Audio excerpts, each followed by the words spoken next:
DLSS4 ノーマル vs DLSS4.5 パフォーマンス。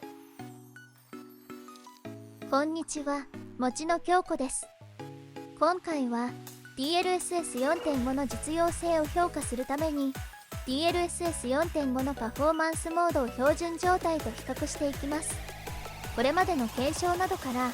DLSS4.5 では画質が向上する代わりに負荷が増大することが分かっていますが、元の状態から DLSS4.5 パフォーマンスモードに変更することによって画質が向上し、フレームレートを同等程度にすることができればトータルで得ということになります。 DLSS パフォーマンスモードとは、ネイティブ解像度に対して各辺を半分にした映像を描画して AI アップスケーラで元のサイズまでアップスケールするという動作になる設定です。ではまず結果から見てみます。こちらはステラブレードデモでそれぞれの設定にしてフレームレート計測を行った結果です。 DLSS4.5 プリセット M のパフォーマンスモードがデフォルト設定を上回りました。一応それぞれのモードで撮影したスクリーンショットも貼り付けましたが、普段プレイしないゲームということもあって正直さはよくわかりません。ただ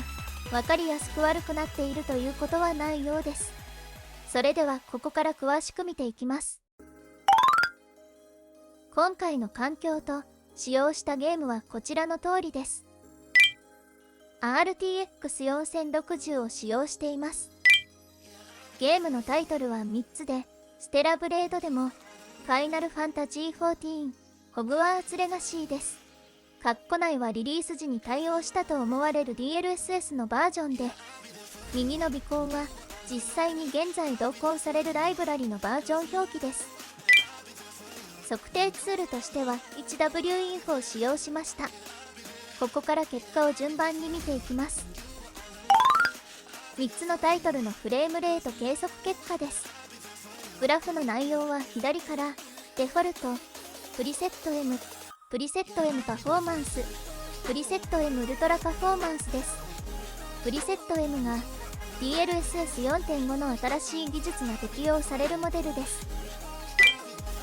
比率を正規化して表にするとこのような感じになり、まず古いゲームほどプリセット M にした時の落ち幅は大きいようですが、たまたまかもしれません。プリセット M パフォーマンスモードにすると、ステラブレードとホグワーツレガシーでは元のフレームレートを上回りました。ファイナルファンタジー14についてはパフォーマンスモードでむしろ少し下がりました。何度か試したところほぼ同等の時もありましたが、せいぜいその程度でした。ウルトラパフォーマンスでは全てのタイトルにおいてフレームレートの改善が見られましたが、画質への影響も大きいようでした。後ほど確認します。ちなみに先ほどの数値は平均値でしたが、時間軸でグラフにするとこのような感じです。ステラブレードとホグワーツレガシーは操作可能なシーンなのでブレはありますが、それでも明らかに設定ごとに差がついているように見えます。そして VRAM 使用量はこのような感じでした。大まかにまとめると、デフォルトとプリセット M パフォーマンスはだいたい同じくらいで、プリセット M が少し多く、プリセット M ウルトラパフォーマンスは少し少ないという感じでした。画質の変化に対しては VRAM 使用量はそれほど変わらないと思って良さそうです。次に画質を見ていきます。まずステラブレードです。左上からデフォルト、プリセット M、プリセット M パフォーマンスモード、プリセット M ウルトラパフォーマンスモードです。この全画面の静止画ではなかなか分かりづらい気もしますが、髪の毛や左の構造物がデフォルトよりプリセット M の方が少しくっきりしている感じに見え、プリセット M パフォーマンスではプリセット M に比べて少しだけ境界線がぼんやりしているかなという感じで、プリセット M ウルトラパフォーマンスは全体的に少しもやがかかったような感じを受けました。処静止感であり、しかも普段プレイしないタイトルなので正直なところあまり自信のある評価ではないですが、皆さんはどのように感じられましたでしょうか。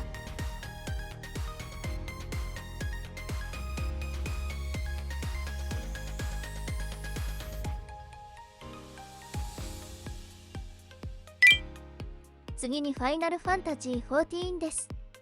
こちらはプリセット M パフォーマンスは実用が厳しいと思うのですが、念のため比較してみると、前回の動画で取り上げたシーンよりも差が分かりにくい印象でした。拡大してみても正直なところあまり差は分かりませんが、プリセット M ウルトラパフォーマンスはやはり全体的に薄くもやがかかったような雰囲気が感じられます。静止画を並べてもなかなか分かりづらいこともあるようですが、実際にゲームをプレイしてみると割と明確に差を感じられる気がします。そのあたりは皆さんもすでに体験済みかもしれません。そしてホグワーツレガシーです。こちらでまず気がつくのは右の窓周辺の色合いです。デフォルトでは少し青く、それ以外のプリセット M3 種では黄みがかっています。あとはプリセット M3 種はややふんわりとした絵作りという印象を受けました。これら2つの要素は言い悪いというより好みの問題という気もしますが、いかがでしょうか。拡大してみるとデフォルト以外は少し顔の輪郭がはっきりしたように見える気もしますが、構図が一致していないので正直よくわかりません。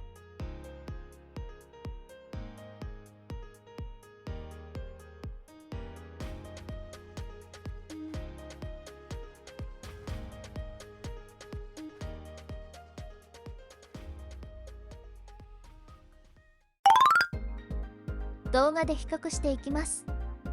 やはり右のプリセット M パフォーマンスの方が輪郭がくっきりしているように感じますが、どうでしょうか。静止画で比較してもあまりよくわからないので、動きに強くなっているということかもしれません。なんとなく動きの残像のようなものが出にくくなっているようにも見える気がしますが、わかりません。これで右側の方が少しフレームレートが高くなるという結果だったので、この環境、このタイトルであれば DLSS4.5 は価値のある技術と言って良さそうです。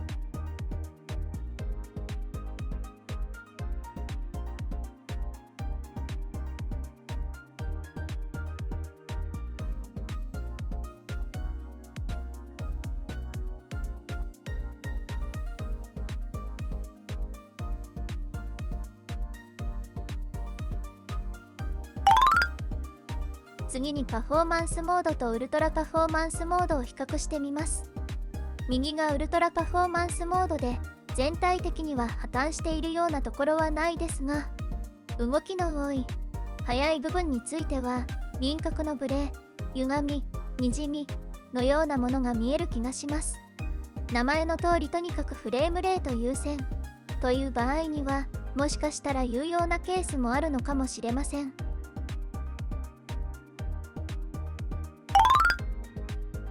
それではまとめです。DLSS4.5 はプリセット M パフォーマンスモードで使用するのがおすすめのようです。NVIDIA もそのように言っているので、それを裏付ける結果となったという感じです。デフォルトの設定と比較して、プリセット M パフォーマンスモードはフレームレートが向上し、画質も良くなることが期待できると言って良さそうです。ただし、一部この設定がうまく機能しないタイトルもあるようです。この設定について静止画、スクリーンショットで比較しても違いは分かりにくいですが、動画で比較したり実際にプレイしてみると割と画質の差を感じることができるようです。ということで今回は主に DLSS4.5 プリセット M パフォーマンスモードについて見てきましたが、いかがでしたでしょうか。まだ登場して間もないテクノロジーなので、間違った理解や誤った使用法、主観の差などもあるかもしれません。そのようなことはお気軽にコメントいただけると大変ありがたいです。それでは今回は以上です。ご視聴ありがとうございました。